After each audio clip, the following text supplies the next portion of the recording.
অনেকে অভিযোগ করে আল্লাহ আমার এটা দেয় নাই, ওইটা দেয় নাই, আমি এটা পাই নাই, ওইটা পাই নাই। ও পায়, আমি পাই না কেন? ওর চাকরি হয়, আমার হয় না কেন? ওর ব্যবসায় লাভ, আমার লস কেন? ওর বউ সুন্দরী, আমার টাকা লাগেন?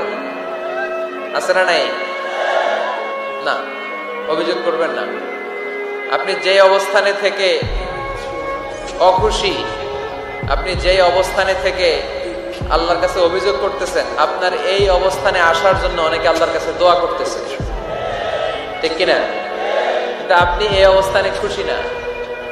অনেকে এই অবস্থানে আসতে চায়, তাদের স্বপ্ন যে তারা একদিন আপনার স্থানে আসবে, কিন্তু আপনি আপনার জায়গায় থেকে খুশি না। এজন্য উনজুর ইলা মান হুয়া আসফালা মিনকা, তোমার চেয়ে যে খারাপ অবস্থায় আছে তার দিকে তাকাও, তাহলে তোমার মনের দুঃখ ঘুচিয়ে দিবে কে? আপনার চেয়ে যে খারাপ অবস্থানে